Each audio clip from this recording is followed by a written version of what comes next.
Aiden steps forward, asking the ants why they stand guard.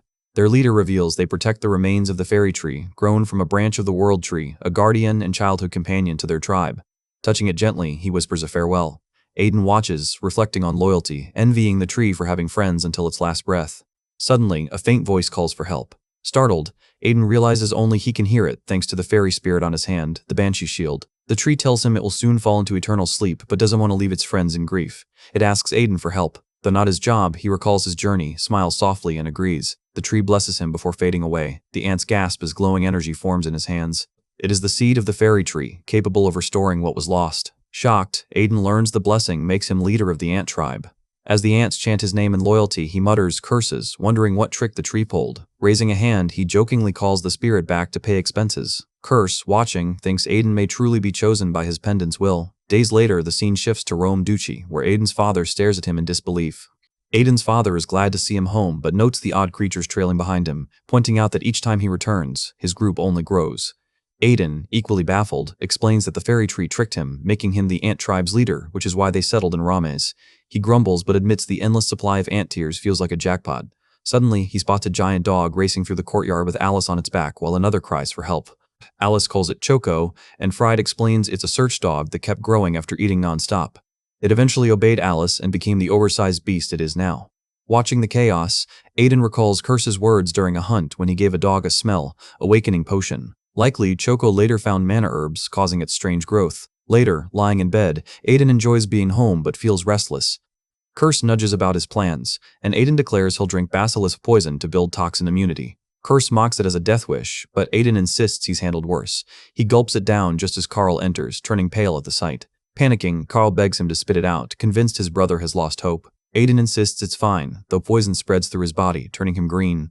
A system message appears. His body is adapting, gaining immunity to all toxins. Enduring the pain, Auden knows he succeeded. As Carl frantically tries to save him, Nikita enters, amused by the chaos, commenting on their closeness. Soon after, Auden sits across from her, curious why she came. She simply says she wanted to greet him properly. Aiden is thrown off when Nikita calls him Mr. and greets him politely. In their past lives, they could barely tolerate each other, so this sudden formality makes no sense. Maybe she wants to finish him off with honor. Nervously, he apologizes for anything he may have done, but she bows, introducing herself as head of the Dark Magic Division, Fires of Florence, leader of the White Moon Information Guild, and last descendant of the Florence family. Her long journey, she says, was to greet the Lord of the Underworld. Aiden freezes as she explains that Talos once called him that, and she saw it. Pointing to his pendant, she says, it's no trinket but a Florence relic, only reactive to their bloodline. That's when Aiden realizes the Florence family are descendants of the Underlord, and that the pendant reacted because of Curse. Annoyed, he glares inward, but Curse shrugs. Aiden never asked. Nikita, meanwhile, regrets her past attitude and pledges full loyalty. Aiden knows she's misunderstood, but sees the advantage. With her undercommand, the entire White Moon network is his. Smiling, he accepts her loyalty, playing the role of Underworld Lord. Later, Curse storms in, scolding him for tarnishing the image of a ruler. Aiden dismisses it, reflecting on how little he knew in his past life, and how the pendant and Nikita keep revealing more. Strange that once he defeated the Underlord, and now he pretends to be him. Meanwhile, in Rome's, near the Monster Mountain, ants greet him cheerfully, busy at construction. One approaches, saying everyone enjoys the forest he gave them. Aiden repeats the question, then says he's glad, though he remembers just picking random land. Aiden remarks that the fairy tree looks normal, just faster growing. Staring at the massive tree towering over the forest, he marvels at how it grew so huge in only 2 days.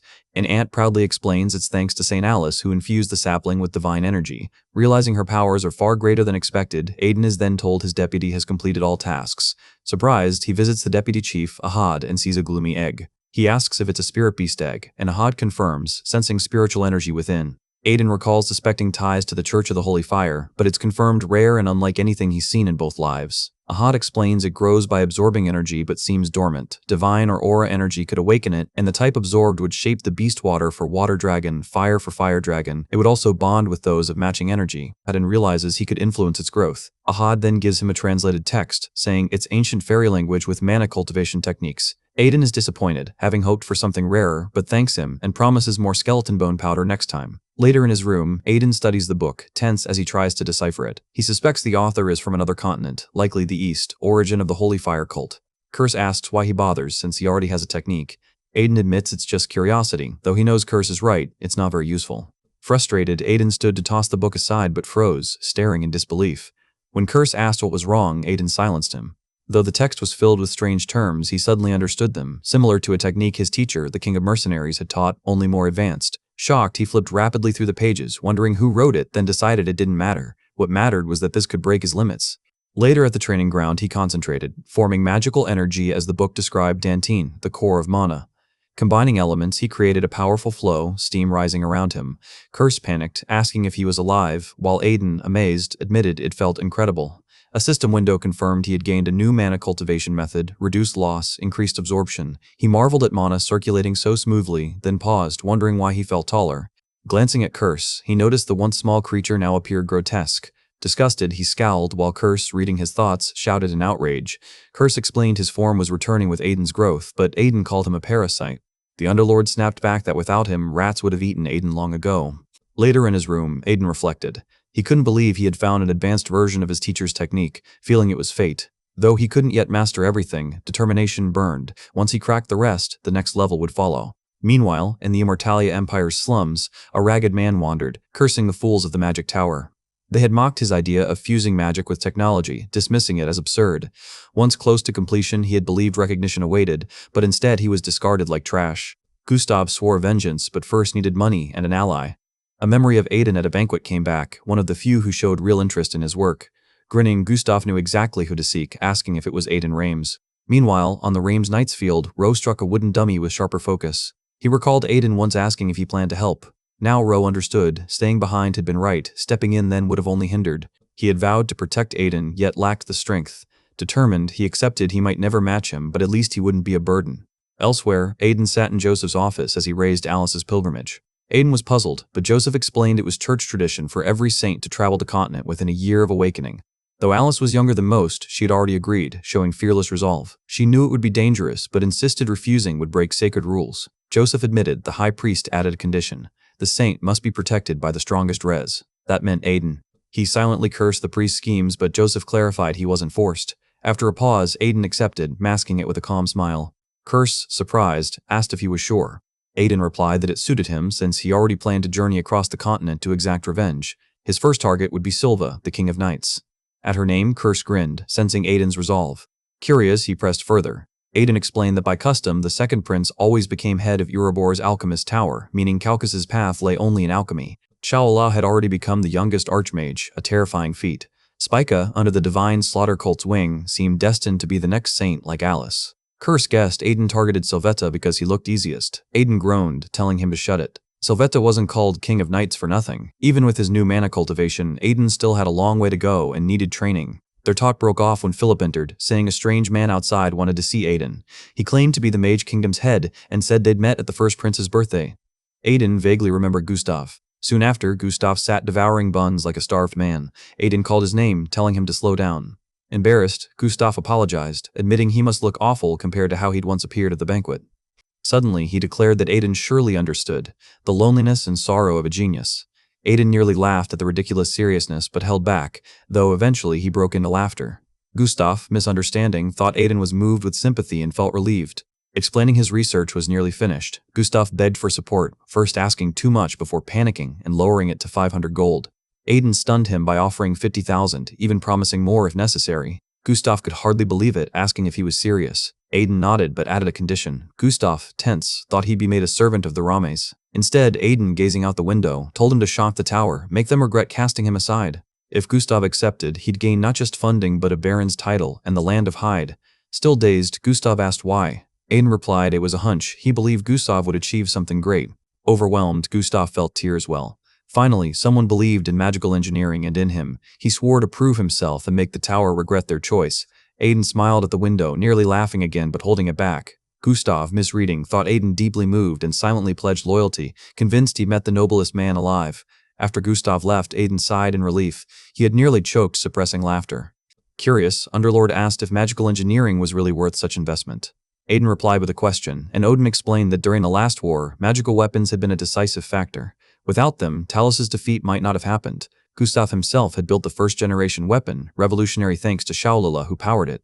Odin remembered his past life as Odin Albero when the magic tower crumbled in flames. Amid the chaos, a giant fireball struck Gustav's mechanical robot, yet the machine endured. Shaolala, frustrated, admitted her magic had failed. Impressed, she acknowledged Gustav's creation while he laughed proudly, declaring it the brilliance of magical engineering. He challenged others to test it, boasting their magic was useless against his invention. Intrigued, Shalola conjured an even larger fireball to test its limits, while Gustav urged her to abandon magic altogether. Afterward, newspapers reported that even Shaola, a seventh-circle archmage, couldn't overpower his invention, sparking recognition for the field. Now, in the present, Aiden stood on his training ground. Nearly a month had passed since Gustav locked himself in his workshop, consumed by building something before the pilgrimage. Aiden also thought of Alice, set to leave tomorrow morning. For a moment, he wondered if he placed too much faith in her, but quickly dismissed it. His focus remained on revenge. Not long after, Ro approached Aiden, asking to join his pilgrimage with St. Alice. He didn't want Aiden traveling alone, and though Aiden doubted his strength at first, he soon noticed Ro seemed different. Ro confidently asked for a chance to prove himself. Accepting, Aiden handed him a sword, curious about his growth. They faced off, and memories of Aiden's past life flickered, how he once joked he could master the sword with 2 hands. Ro attacked fiercely, his speed and power forcing Aiden onto the defensive. Yet his offense left him wide open. Ready to finish it, Aiden struck sharply, only for Ro to block barehanded. The wooden sword, reinforced with aura, shattered. Stunned, Aiden realized Ro's body had changed. Calmly, Ro revealed that while training, he discovered his narrowed mana vessels let him harden his injured hand into stone, turning weakness into a shield. He had lured Aiden in deliberately. Curse looked on in disbelief at such an unusual ability. Though Ro admitted it was nothing compared to Aiden's power, he still asked to join. Aiden walked away in silence, leaving Ro disappointed until he told him to pack, since they were leaving tomorrow. Overjoyed, Ro thanked him, while Aiden, smiling quietly, thought again of his own genius. By morning, Aiden's group gathered with Joseph and Alice for farewells. Joseph held his daughter tightly, begging her to return safely. Alice blushed under everyone's gaze, while Fry joked to his son that he still had much to learn before matching such fatherly devotion. Aiden reassured his father before shifting his focus to the strange-looking carriage. Fry admitted he'd never seen one like it either. Suddenly, Gustav burst in, wild-eyed, proudly unveiling his invention, the first successful product of magical engineering. He claimed he rushed its completion to keep a promise, then launched into a lengthy explanation of its features. Though Aiden admitted it was impressive, he still thought Gustav lived up to the nickname, Maniac. Before leaving, Gustav handed him the manual, warning to use it only as a last resort. Glancing back at the carriage, Aiden felt uncertain. He asked Cassie once more if she was sure about coming. She confirmed confidently, saying an alchemist was always useful for treating injuries and that she longed to escape the mansion. Aiden welcomed her warmly. Soon, Valley appeared, cheerful and well-prepared, saying he hoped they'd get along this time. Aiden suspected the cult had sent him as an escort and felt uneasy about traveling near such strength. With everyone assembled, he gave the command to depart. His journey of revenge had begun. That night, Aiden dreamt of Sylvetta, Spa, Shalola, and Calcis trying to kill him. He pleaded for answers but swore no forgiveness, waking in terror. Ellis checked on him, and he asked if she and Choco, her tiny dog, had rested well. At his request, Choco had shrunk her size to stay close. Ellis spoke through her guardian bracelet, crafted from fairy tree bark and gifted by Ant, allowing communication over any distance. Despite the comfort, Aiden remained haunted by the dream. His thoughts were broken when the driver announced their approach to Carton City, reminding him that dwelling on the past was pointless. Resolving to focus on the present, Aiden accepts that trusting others is his only way forward. When they reach Carton, Ellis is startled by the number of armed individuals, though Aiden remains calm, knowing the city's reputation as the mercenary capital and dungeon hub with over 80 clustered dungeons. Fighters from across the lands flock here, and the city's unique architecture reflects its chaotic yet ordered governance under the Mercenary Guild. Despite reading about it before, seeing it firsthand leaves Aiden uneasy. Cassie asks if he had studied the city, while Rose scowls at the mercenaries, disgusted by their dominance. Suddenly, Valley strikes him down without warning, leaving Rose shocked. Ignoring him, Valley presses Aiden about his earlier statements. Aiden confirms, convinced that the same group behind the fall of the Holy Fire Cult is active here. His suspicion stems from vague documents he uncovered in the forest laboratory, pointing to sinister experiments. Valley, astonished and regretful for missing prior events, now feels determined to make up for lost time, aligning himself with Aiden's cause. When asked about strategy, Aiden explains that mercenaries, as wandering adventurers, collect tales from every land. A city full of them is rich in information. He decides they should approach the Medela Guild first to learn what's unfolding. He wonders if they need to appear competent enough for the guild leader to grant an audience. Meanwhile, inside Medela's mercenary guild, a group of young men brag about clearing goblin and cobalt dungeons. As Aiden's party enters, the metallic scent and crowded energy stir his memories. At the counter, a young receptionist greets them and asks their purpose. Aiden explains they wish to register as a mercenary team. Confirming none of them belong to other guilds, she provides a form, finalizing their enrollment once completed. She issues an E-rank bronze token, reminding them to take care of it. Holding it, Aiden recalls receiving one in his early days, though Ellis questions why he doesn't seek the guild leader directly. Aiden knows Marcus Medela, the Swift Blade, avoids unnecessary meetings, but believes climbing ranks quickly will force him to notice. After congratulating them, the receptionist sends them off. Soon, the group heads to the rabbit's den dungeon. Valley looks anxious at his first dive, while Aiden reassures him it's the lowest ranked dungeon, though he quietly stays alert. For safety, he leaves Choco and Cassie behind at the inn. Ellis doubts if this path is the only way to reach the guildmaster, but Aiden insists it is, also recognizing Ellis needs combat experience. Low-tier beasts will be valuable training. Remembering, he recalls how his mentor once abandoned him inside a high-level dungeon without warning. As they advance deeper, Ellis spots a rabbit, but before anyone reacts, a swarm of rabbit-like monsters charges. Aiden orders Valley to restrain them, sparing only one. Valley steps forward, weapon ready, and kills a lunging creature in a single blow. The rest freeze, shaken by his power. Issuing a stern warning, Valley makes them hesitate, and Aiden realizes monsters often retreat before overwhelming strength. Soon, Valley signals one forward, while Ellis, still rattled, smashes it down with force, showing she isn't prey. Watching her, Valley is amazed, counting this as her 14th kill, and asks if Aiden trained her. Aiden confirms, though he never expected such results. Normally, priests use divine spells to enhance weapons or bodies, but Alice fuses holy power into her body like mana. He speculates her unique condition, tied to high-grade sweets from Joseph during childhood, may have opened channels that later merged with her saintly awakening. He recalls her flying kick when they first met, realizing her potential then. The Underlord, curious, asks about her, and Aiden explains about Spa, the Iron Blood Saint, whose sacred energy merged with Carnage cult martial arts.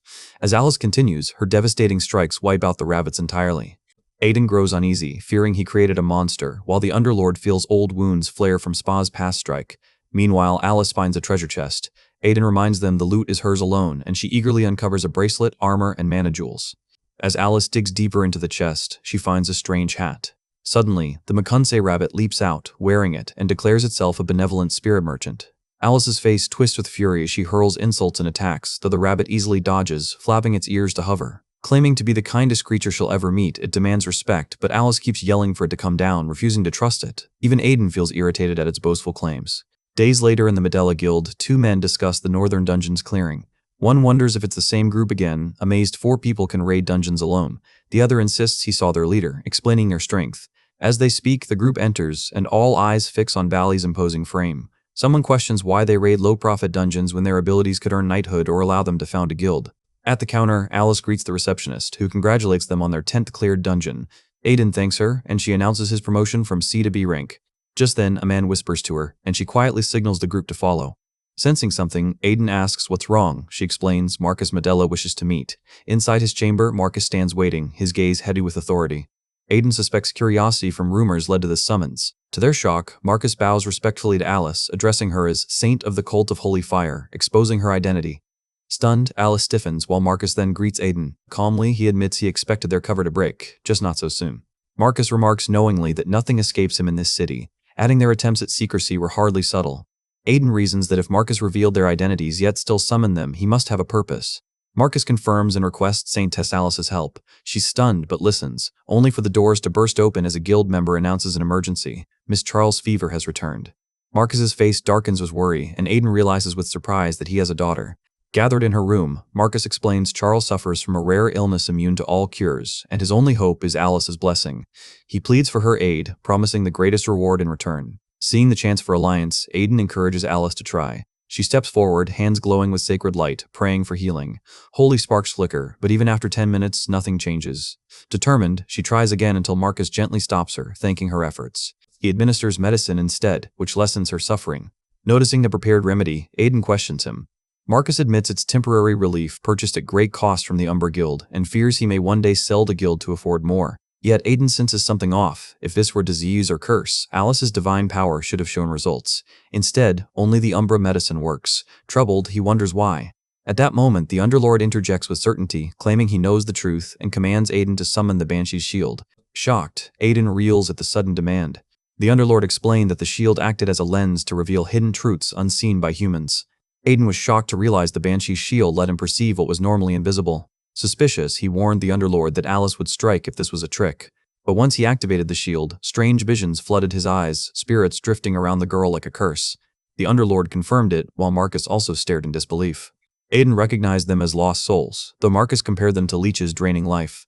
Though Aiden had used the shield before, he never knew it could expose the spectral world. It made sense now, since the shield contained a fragment of the Banshee itself. Usually, only a spirit or two would cling to someone, but this girl was surrounded by many, which alarmed him.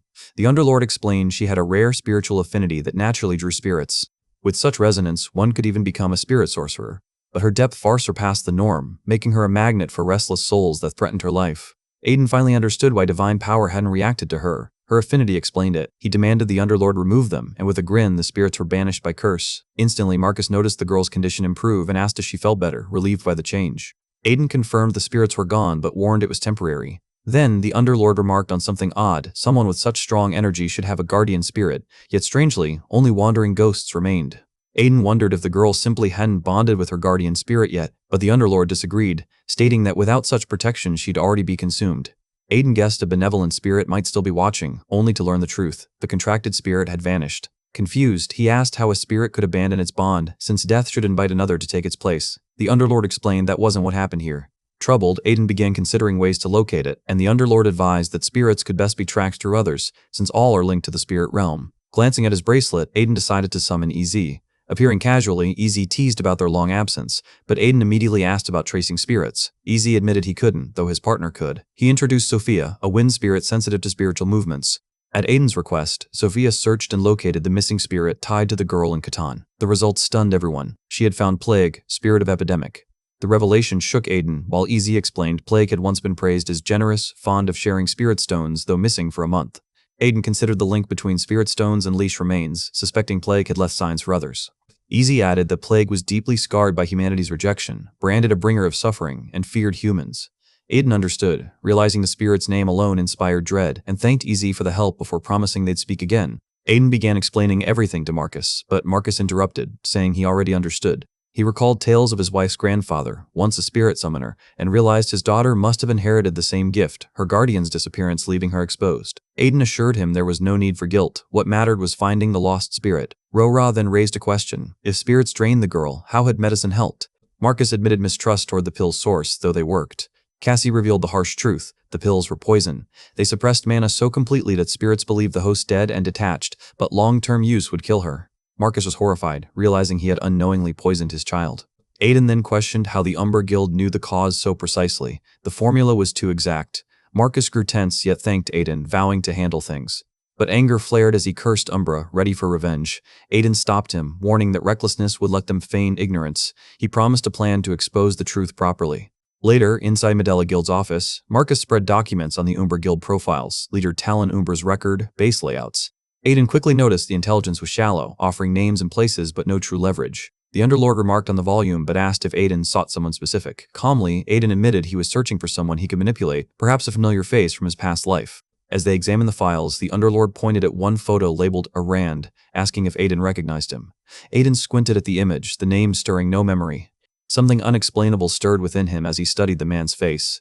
The name was new, but the aura wasn't. In Carton's bustling streets, the Umber Guild filled a cafe with laughter and drinks. At a corner sat the Lord of Rims, visibly annoyed by their noise.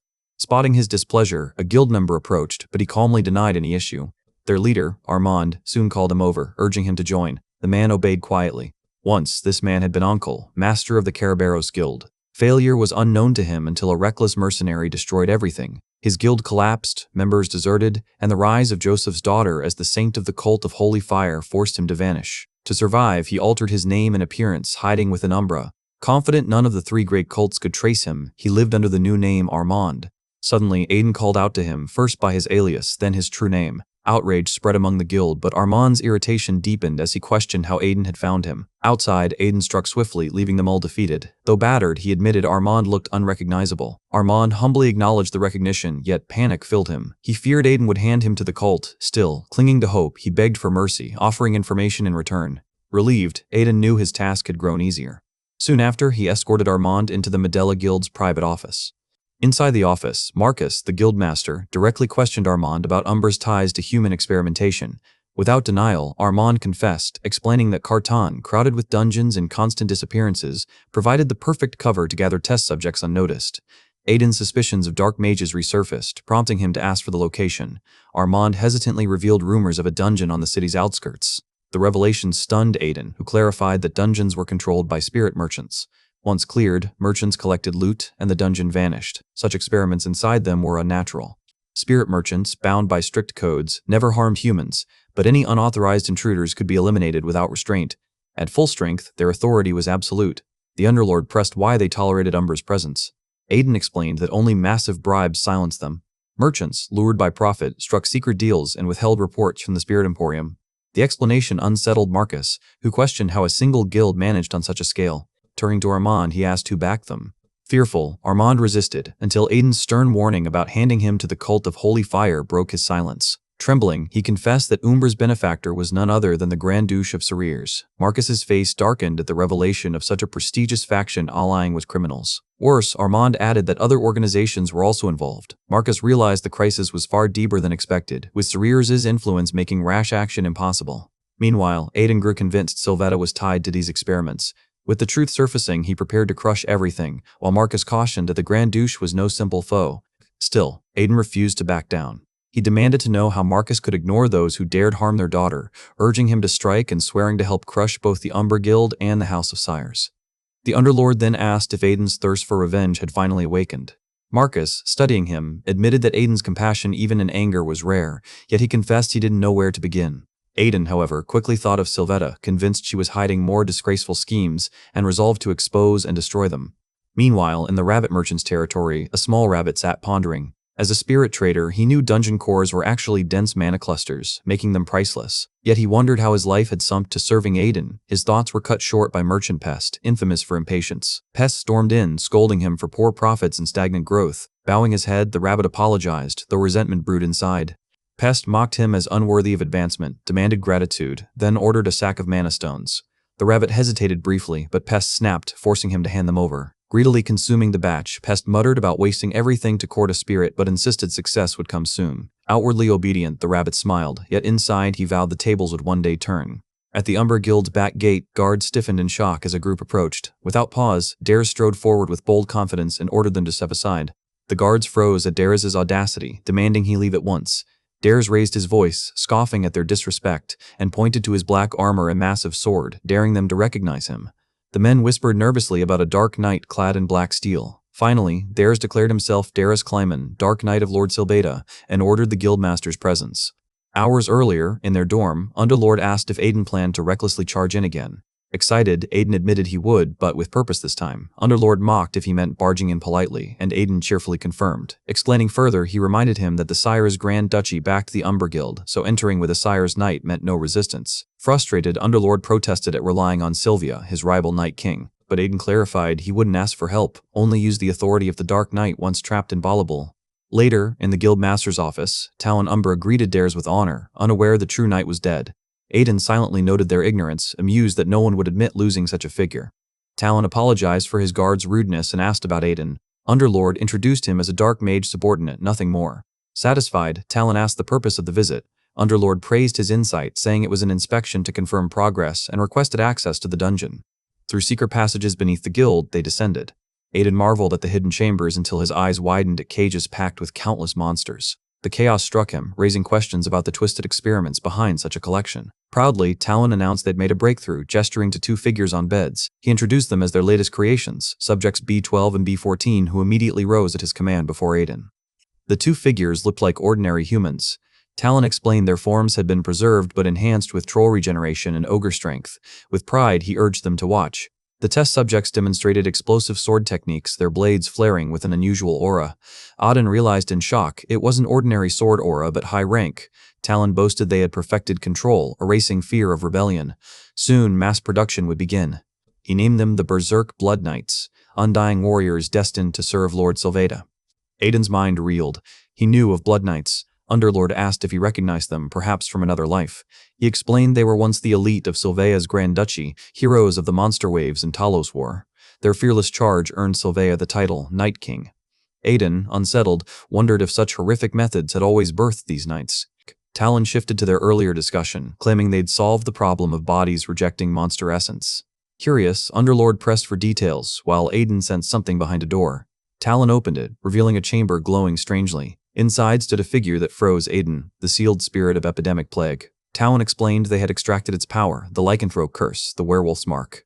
He revealed a spirit merchant had guided him, and fate delivered it already bound to Medella's daughter. Boasting, he claimed the gods favored him, and soon Marcus and the Medella Guild would fall. By then, Aiden had heard enough. He opened his mouth, but Talon snapped in fury, demanding who dared interrupt. Rage crackled until Aiden shouted a command to kill him, leaving Talon stunned. His confusion deepened as he questioned Aiden's right to command, but Underlord struck before he could reply. They moved to escape, with Aiden declaring it was time to rescue the spirit and end everything. Talon wasn't finished, he returned wounded but furious, shouting that the one they brought wasn't human. Pouring all his strength into a counterattack, he launched at both of them. Aiden thought the strike landed, but Underlord pointed his sword, demanding the truth about who Talon really was. Aiden's disbelief grew when he saw the Dark Knight's soul stab Talon, yet the man still stood. His body warped into something monstrous before he slashed at them, spilling blood. The fight escalated, blows exchanged without restraint. Aiden watched Talon's body regenerate, horrified as he realized Talon had become a Blood Knight. Talon laughed, admitting he'd absorbed power to break past his limit, praising Aiden for controlling the Dark Knight's soul. He offered Aiden the same power and a guild executive's rank. Aiden briefly considered it, then rejected him, questioning if the guild would even survive. Enraged, Talon snapped, but before he could act, the doors burst open. A guard rushed in, breathless, reporting disaster. The Medela Guild had invaded, Marcus himself leading the assault, and without Talon, their guild was doomed. Talon's face twisted in shock at Marcus's arrival. His glare shifted to Aiden as suspicion turned into certainty. He was convinced Aiden had orchestrated everything. Aiden didn't flinch. Calmly, he confirmed the accusation and mocked Talon for not appreciating his surprise. Rage consumed Talon as he cursed and charged, vowing to kill him. Their swords clashed, but Talon froze in disbelief. Aiden's technique wasn't ordinary. It was the Dragon Slayer King's Scale, a move made to pierce dragon scales. Heat rippled, flames erupted, but Aiden struck cleanly, sending Talon crashing down. Bleeding and panicked, Talon failed to regenerate. The burning wound wouldn't heal. Aiden judged him coolly, remarking that only Swordmaster should achieve such mastery, yet he had surpassed limits. He demanded Talon surrender. Trembling with humiliation, Talon screamed in denial, invoking the dungeon's power. Declaring himself its contractor, he summoned the spirit merchant Pest. A cloaked figure floated down, face hidden beneath a cap, eyes fixed on Talon. From above, the merchant questioned the situation. Watching closely, Aiden realized this was the one who sold the dungeon, kidnapped the spirit of Epidemic, and deceived the hat merchant. His suspicions solidified into certainty. The merchant scowled, annoyed Talon had wasted the free emergency summon, noting he must be desperate. Talon admitted it, begging him to kill Aiden at any cost. The merchant hesitated, warning intervention carried a price. Talon offered everything: power, wealth, influence, just to see Aiden dead. Grinning, the merchant accepted. His form swelled, towering as his true strength filled the space. Underlord recognized it as the genuine power of a spirit merchant. Strength once restrained by Emporium rules, now equal to a swordmaster. But Aiden disagreed, insisting the power far surpassed human limits. Calmly, he reminded the merchant of the consequences of interfering in dungeons. The merchant smirked, unconcerned, promising Aiden's death unless caught. Aiden warned such arrogance always led to downfall. Though his fists clenched, he knew defeating a spirit merchant here was impossible unless he used his last resort.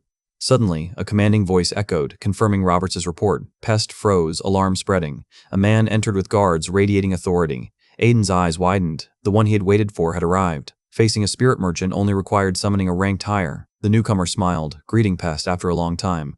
Pest quickly removed his hat and bowed in respect. It was the president, the hat merchant herself. Among spirit merchants, her authority ranked just below the Spirit King.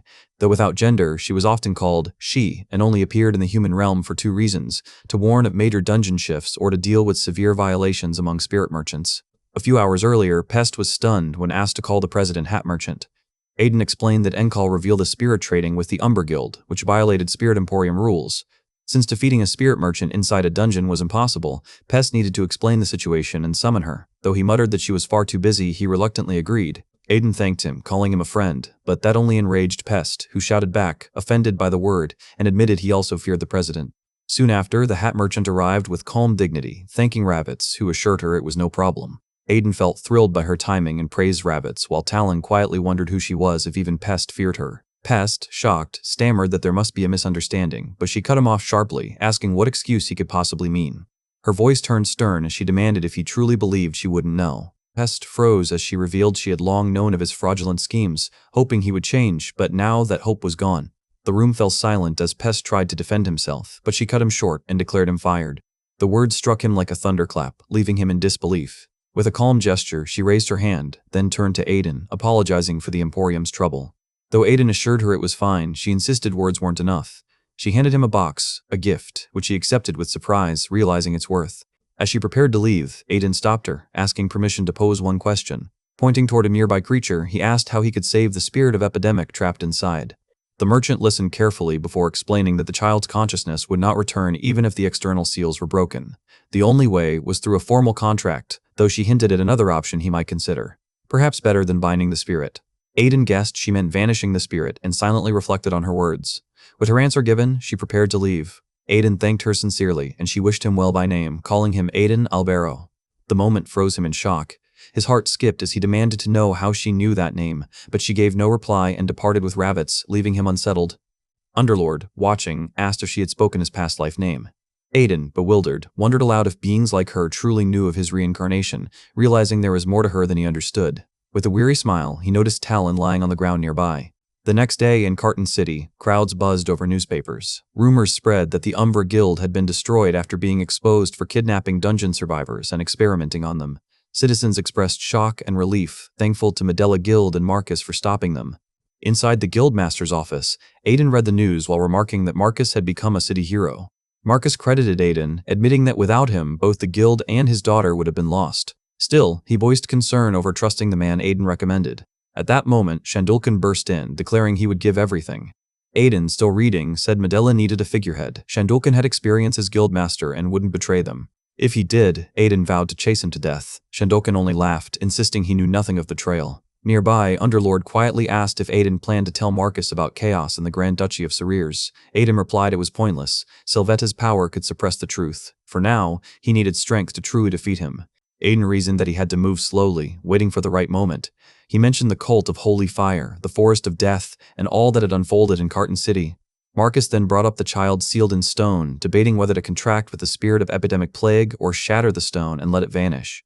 That would force them to seek another spirit for Charles. Aiden warned time was short, reminding him the spirit had done nothing wrong.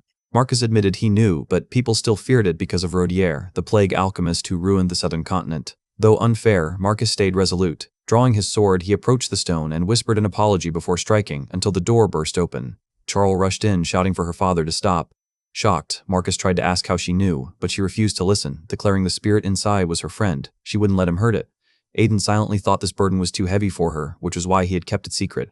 But another girl arrived and admitted she told Charles everything. Everyone turned to see Charles step forward with conviction, claiming the spirit as her own. She said the choice should be hers and insisted she was simply protecting her friend. Marcus tried to reason with her, warning it was dangerous, but Charles' voice rose with emotion. He didn't understand. The spirit had always protected her, and now she would protect it.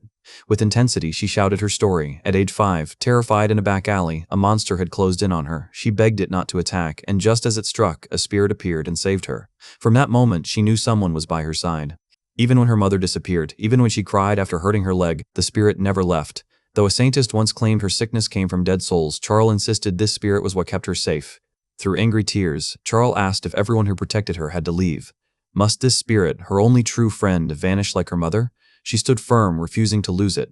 Marcus tried to stop her, but she shouted louder, demanding only one answer. If she made a contract with this spirit, would he hate her too? His anger flared, but not at her. He declared there was no way he could ever hate her. That was enough. She cared only for her father and her friend. Begging him to accept the spirit as family for caring when her mother could not, she held on. Overcome, Marcus dropped to his knees, hugged her tight, and promised only her happiness mattered. Later, in Medela's guild office, Marcus sat with Aiden and Dev. With heartfelt gratitude, he thanked Aiden, who calmly brushed it off, reminding him it was part of their deal. Then Aiden asked if Marcus truly accepted Charles as sorcerer of the spirit of epidemic. Marcus admitted no, but if it made her happy, he would raise her well and treat the spirit as a blessing.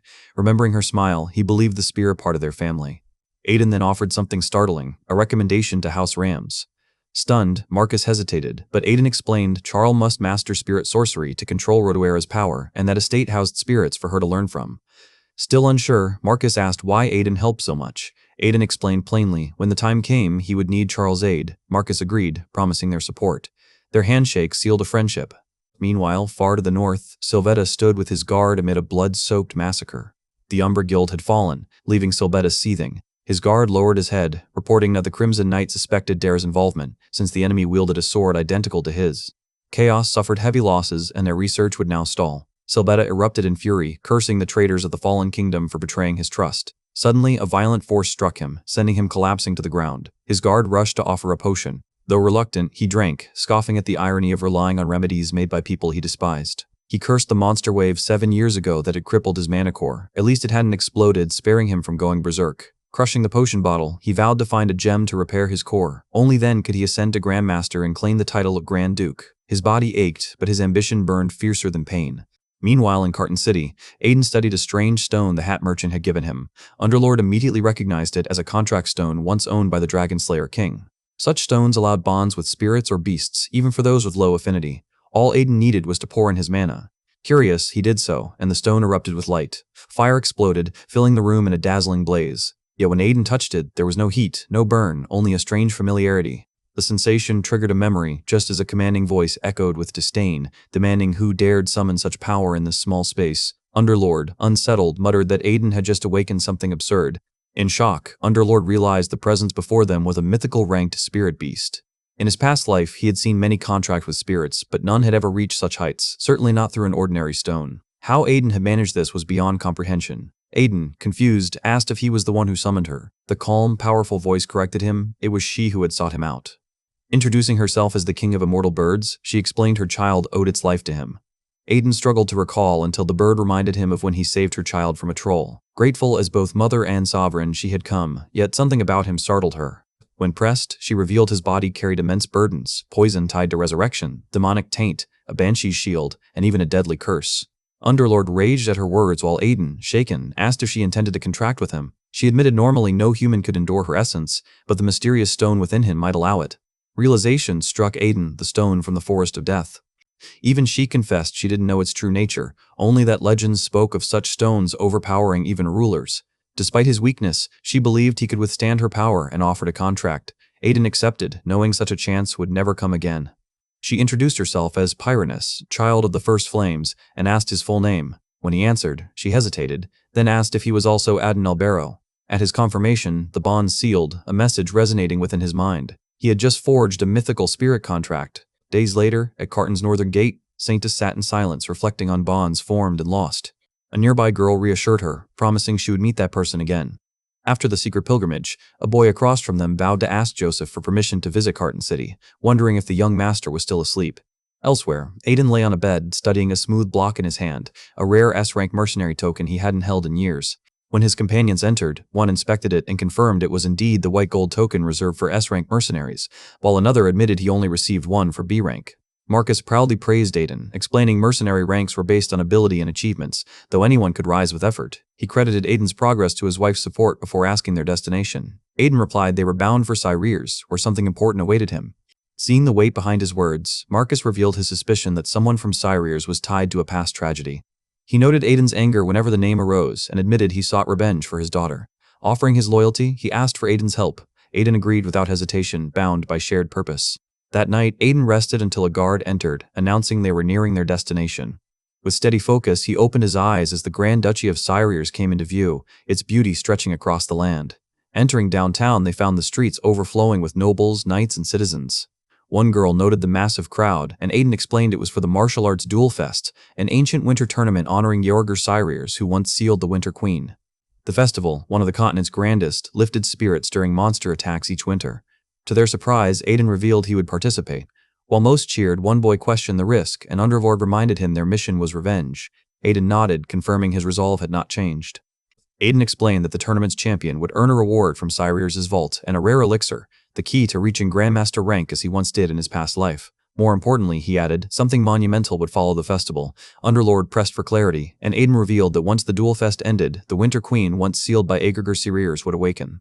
A reincarnated spirit ruling the dead, she turned lands into legendary dungeons whenever she stirred, drawing ruins straight into the northern continent, Cyreres included. In response, 6 knight families, with the Grand Duchy and Duel Fest elites, marched against her, but the campaign collapsed, leaving survivors hollow and broken. When despair consumed the continent, Sylvetta appeared with his blood knights, turning the tide and defeating her.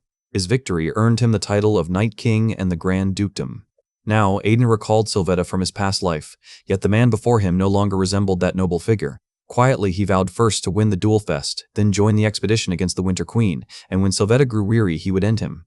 Lost in thought, Aiden drew Alice's curious gaze. She wondered if the food displeased him, but he assured her it did not.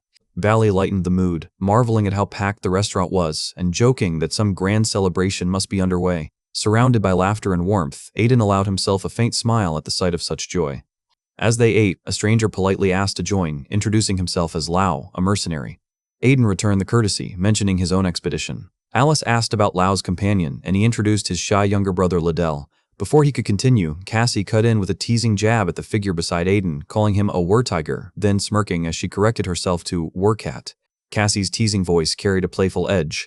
Lao faltered at first, but she brushed it off with a laugh while the war-tiger calmly introduced himself as Bayuk. Cassie followed with her own name, and Aiden watched curiously, sensing these travelers were far from ordinary. Bayuk replied with dry wit, amused at being judged by someone traveling with a war-cat. Meanwhile, Alice's eyes caught on something in Liddell's hands. Startled, the shy youth revealed a baipa, admitting he was their bard. Though hesitant, he began to play. Soft, graceful notes soon filled the air, weaving warmth through the room. Conversations faded, and a hush fell as even Underlord remarked that the boy was channeling mana into the music, a rare gift. When Liddell finished, flushed with embarrassment, applause thundered. Cassie praised the beauty of his playing, Lao beamed with pride, and Alice gushed with excitement. Lao teased that his little brother had found a fan, while Bayuk smirked, asking if he enjoyed the attention. Liddell groaned, calling him grandpa in protest. Soon after, Lao said they had to leave to prepare for the martial arts duel fest. That piqued Aiden's interest, and he asked if Lao was competing. When Lao confirmed his name, Aiden's expression sharpened. They stood facing each other, and with clear resolve, Aiden declared he too was entering. Lao smirked, warning that sharing a meal wouldn't earn him mercy, before departing. As silence settled, Underlord eyed Aiden suspiciously. He questioned the aura Aiden released, an undeniable killing intent. Aiden grew serious, saying he had realized Lao's identity. Not someone he met before, but a name carried in stories, a swordsman traveling with an elder beast, a past champion of the martial arts fest, and a warrior whispered about in fear. The title struck hard. Lao, the evil-slaying sword demon. Recognition dawned in Underlord's eyes as he realized this was the same Lao from Aiden's past life, though the reason behind the name remained unclear. Aiden recalled that after winning the tournament and claiming the elixir, Lao vanished, never joining the mission against the Winter Queen. 2 years later, he reappeared, not as a hero, but as a homicidal monster. Meanwhile, Aiden and his group arrived at a breathtaking new location. Alice, still curious, asked if his friend was truly letting them use the place free of charge. Aiden assured her it was theirs, though Valley raised doubts, suggesting that relying on personal connections during a pilgrimage went against its purpose of humility and learning from ordinary life. Aiden countered calmly, arguing that influence was also part of reality, and this experience would be just as meaningful, especially for Alice. Later, Aiden met Nikita. She welcomed him warmly and reported that, with his intel, several Chaos branches had been destroyed, though those linked to Cyriers seemed to be retreating. She added that tensions had risen between the Chaos and a thunderstorm knight named Sylvetta. Reflecting on the chaos at the Imperial Palace, the Holy Fire Cult's downfall, the Forest of Death experiments, and the Blood Knight's twisted schemes at Umber Guild, Aiden was no longer surprised. Still, he asked if the enemy might have discovered he was the mastermind. Nikita reassured him the chance was slim, praising him as the noble master of the underworld, able to confront corruption directly. For a fleeting moment, Aiden wondered if she was blushing, remembering their dark past, but he shifted focus and asked about the item he requested. Nikita revealed 7 gleaming ingots of stellenium, his eyes lit with awe at the mineral's strength, magical conductivity, and volatile energy. So rare most never saw even a fragment. He thanked her sincerely, though she downplayed the effort. Then, with quiet curiosity, she pressed him about his plans for it. Aiden explained that he intended to forge armor for himself. Though armed with sword and shield, he had yet to find armor that met his standards. Nikita warned him that forging with stellenium was no easy task and that smiths skilled enough to handle it were rare. But Aiden assured her he already knew the right man. In the alleys of Cyriers, the Underlord grew frustrated after nearly 2 hours of fruitless wandering. Aiden dismissed each spot with a quiet, "not here," leaving the Underlord doubtful the blacksmith even existed. But Aiden stayed confident, and finally, his eyes lit up at a worn door marked only by a hammer symbol. The Underlord scoffed that it looked abandoned, but Aiden calmly produced a hidden key, unlocking its true entrance. Inside, the Underlord immediately recognized the subspace magic. Aiden explained that this Earth-blessed race could create workshop dimensions and control entry, granted through their S-rank badge. As they moved deeper, a gruff voice thundered. It was the blacksmith Hitos. Aiden declared his intent to commission armor, surprising him since such requests were rare. The Underlord muttered disbelief that this grumpy old man was the famed craftsman, but Aiden reminded him that every piece of armor he once wore in their past battle came from Hitos. Hitos eyed Aiden skeptically, doubting someone so frail could truly be S-rank. Aiden offered to show his badge, but Hitos scoffed, grumbling that the world must be broken if weaklings carried elite ranks. With a sharp glare, he waved Aiden off, claiming he had no equipment for him and that he should find another blacksmith.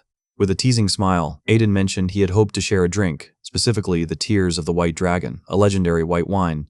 He added mockingly that perhaps he should search for another blacksmith instead. The moment Hitos heard the wine's name, his expression froze in shock, unable to believe Aiden possessed such a treasure.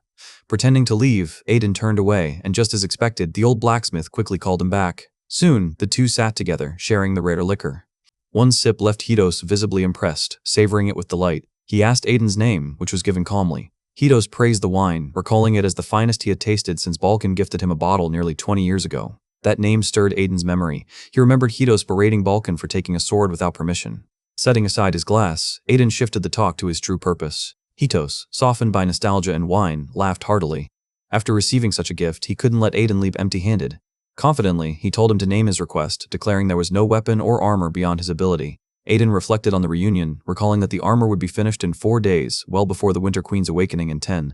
With the key to Hitos' forge in hand, he knew it would prove useful. For now, though, while waiting for the gear, they headed to the Grand Temple of Sires for the pilgrimage, only to find the crowd chanting Alice's name. The crowd erupted in celebration, calling Alice their saint. She greeted them warmly, her words filling them with joy as people longed for even a glance. Watching her soak in the attention, the Underlord quietly noted her enjoyment, and Aiden allowed her the moment. Soon, they arrived at the Sarir's branch of the Cult of Holy Fire, where a man stepped forward, introducing himself as Barkas, the High Priest. The Underlord found it odd such an ordinary-looking man held the title, but Aiden reminded him appearances here were often deceiving. Barkas warmly welcomed them, honoring the presence of the saint. Aiden introduced himself, surprised by the overwhelming reception Alice received, her popularity far beyond expectations.